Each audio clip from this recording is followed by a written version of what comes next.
This is Major Tom to ground control. I'm stepping through the door. At the edge of the universe, space, the final frontier, to boldly go to where no man has gone before. Revelations 21:1. Hay una revolución interna que se estaba formando a espaldas del gobierno romano, en la provincia de Judea específicamente. Los samaritanos estaban también envueltos, pero usted va a ver ahora otro grupo más que puede reclamar cierto derecho en esa provincia. Una revolución interna se estaba formando a espaldas del gobierno romano. Los fariseos y los saduceos estaban divididos. Eso lo sabemos, ¿verdad? Siempre estaban así. Los samaritanos y los judíos estaban divididos. Eso lo sabemos en el pozo de Jacob, la samaritana y Jesús de Nazaret, ¿verdad que sí? Usted conoce su historia bíblica. Ahora, los griegos y los judíos estaban divididos. No se diga los judíos helenizantes, que adoptaban las costumbres de los griegos y las querían aplicar a su religión y a su culto a Dios. Ya estaban divididos. ¿Se acuerdan que desatendían las mesas de los griegos, de las viudas, verdad? Ya había cierta división contra los helenos judíos. Pero aquí estamos hablando de los griegos, ¿no? Y los judíos ya estaban divididos. La provincia judía se estaba dividiendo como un gran rompecabezas. Y José habla de eso. Es verificable. Por eso ahí ya él entra en la guerra de los judíos. Porque una revuelta grande estaba a punto de ocurrir. Amados, una revuelta grande puede estar a punto de ocurrir en nuestros años. Antes de que vengan las siguientes elecciones de 2020. Puede pasar una revolución. No esto es para alarmar a nadie, pero les estoy diciendo cómo estas cosas se van formando.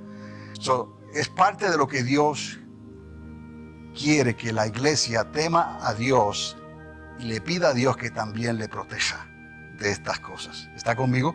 Pero nosotros tenemos que hacer también nuestra parte. ¿Estamos? La provincia judía se estaba dividiendo como un gran rompecabezas. Ahora, llega Calígula, se llena la copa con crímenes de odio por toda la provincia con este emperador romano. Y esto también se puede verificar, amados. Calígula, el emperador toma el poder en el año 37 después de Cristo, al 41 después de Cristo. Y esto se puede verificar, como les dije. Vemos ahí del 37 al 41. Calígula significa botitas, como botitas, ¿no? De calzado. Sufre un cambio notable en su temperamento y forma de gobernar. Y esto también se puede verificar. El hombre comienza quizás un poco noble, pero termina haciendo desastres y estragos en su manera de gobernar. Se considera un dios a sí mismo. Esto es algo que no se había hecho antes de esta manera. Mientras un emperador estaba vivo, no se consideraba Dios todavía. Después de su muerte podía que lo hicieran Dios. ¿Me está entendiendo? Pero no antes. En vida, Calígula se considera Dios y exige esculturas que lo identifiquen como tal. Y esto también se puede verificar. Crea conflictos con sus propios senadores en el Senado del Imperio, en el gobierno, como decir aquí la Casa Blanca, el Senado, la Casa de Representantes. Comienzan a haber cambios, conflictos entre el presidente, digamos, y el resto del Congreso, cosas internas, que se va mezclando todo esto con la división del país que ya existe, con la religión y la forma de gobierno del pueblo en sí. Una democracia, en aquel entonces era un emperador, que también pensaban a manera de una república y querían volver a una república, pero no lo lograron hacer en ese tiempo. Ahora, crea conflictos con sus propios senadores del imperio y comienza una crisis en el gobierno, en el imperio. Intenta introducir su propia estatua deificada, o sea, como Dios, en el templo de Jerusalén. El primer emperador en la historia en presentarse como un dios, estando vivos. Ese es Calígula. Y quiso hacer esto para llenarle la copa del odio entre los judíos y los que no creían en ese tipo de idolatría. Quiso quitarle el poder al Senado. Esto se puede verificar también. Ese fue Calígula. Lo catalogaron como un tirano demente. Se puede verificar. Por poco estalla una guerra civil contra los judíos en ese tiempo. Estuvieron a punto de entrar a una guerra civil, pero no ocurrió. Ahora, finalmente en enero del 41, después de Cristo, fue asesinado por la Guardia Pretoriana, en conspiración con algunos miembros del Senado y otros soldados. ¿Ve cómo esto se puede volver en algo, no? Que es algo que afecta a la nación y hace caer imperios. Estuvieron a punto de que esto pasara. Los miembros del Senado y la fuerza militar. Ahí es donde intentan restaurar la república, aquella república que tenía Julio César, ¿no? Aquellas épocas, ¿no? Que era diferente a los emperadores. Ahora, luego de Calígula viene el tiempo de Claudio César. Pero usted huyó de Claudio César. Quiero solamente aquí ser breve y decirle esto nada más. Claudio César reinó desde el 41 después de Cristo hasta el 54 después de Cristo. 13 años de relativa calma, ¿no? Los apóstoles y los discípulos, la nueva iglesia, estaba ya en todo su apogeo. Estaban yendo los viajes misioneros de Pablo, mucho de eso fue en el tiempo de Claudio. Aunque Claudio mandó a salir a todos los judíos de Roma, ¿cómo lo sabemos? Porque mandó a salir ¿a quién? Aquila y Priscila. Está conmigo en Hechos 18. ¿Quién fue el que expulsó a los judíos de Roma? Claudio, ¿me está entendiendo? Y esto se puede verificar. Fue en ese tiempo las cartas de Pablo, los viajes de Pablo, ¿no? Las cartas de Pedro, todo este tiempo fue en esa ventana, ¿no? De tiempo que ocurrió esto. El intento del Senado para restaurar la república había fracasado. Tenían que volver otra vez a estar bajo emperadores. El hambre mencionado en Hechos 11 ocurre bajo Claudio. ¿Cómo lo sabemos? Porque Lucas lo hace saber, ¿no?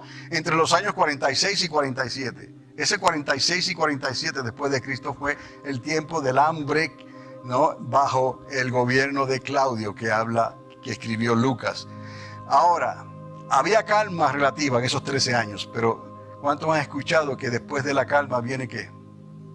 La tormenta, otra vez, la tormenta grande. Es como si decir esa calma relativa de 13 años bajo Claudio fue preparativo para lo que venía bajo el emperador romano Nerón, porque ese hizo estragos también durante su reinado. La tormenta bajo Nerón llegaría pronto. El emperador, entonces, Claudio, fue asesinado en el año 54 para que Nerón tomara su lugar. Y eso también lo podemos verificar. Ahora, todavía no le habían prestado mucha atención a los nuevos cristianos hasta el tiempo de Nerón. ¿Por qué les traigo el tiempo de Nerón? Porque muy bien podemos nosotros estar viviendo muy cercanamente a esos hechos históricos que ocurrieron bajo el emperador de Nerón. Y Nerón vivió desde el 54 hasta el 68 después de Cristo. Y eso lo podemos verificar. Pero antes, escuche esto. Los griegos se levantaron contra los judíos en la revuelta judía del año 66. Y aquí sí hubo una revuelta judía. Aquí hubieron estragos físicos, pleitos, muertes, arrasaron barrios judíos completamente. Y se formó una revuelta que quedó escrita en la historia. Y Flavio Josefo escribió sobre esto, pero también otros historiadores escribieron sobre la gran revuelta judía en el año 66. Quiero que vea esto, ya vamos por el 66. ¿Cómo llegamos, no? Tiempos malos, tiempos de quizás un poquito mejores, no tan malos, pero era preludio de lo que iba a venir. Llegó Nerón al gobierno y las cosas comenzaron a cambiar drásticamente. Se formó algo que causó el pánico en el Senado, en Roma, durante los días de Nerón. Pero no fue en los días de Nerón que se cumplió lo que Nerón quiso hacer. Ocurrió 2 años después de su muerte. Pero aquí vemos, amados, la destrucción del templo en Jerusalén. Y cuando los judíos tienen que salir por obligación de la provincia de Judea, y ya son esparcidos por toda la tierra, ¿no? Los judíos hoy en día están soñando con la restauración de ese templo, de volverlo a construir. Nosotros, el pueblo de Dios, la iglesia, en aquellos días la iglesia no la habían tomado en cuenta mucho todavía, hasta el tiempo de esta revuelta, hasta el tiempo de Nerón. So, arrasaron todo un barrio judío en Cesarea Marítima y el gobierno de Nerón no hizo nada. Plus 100,000 miles.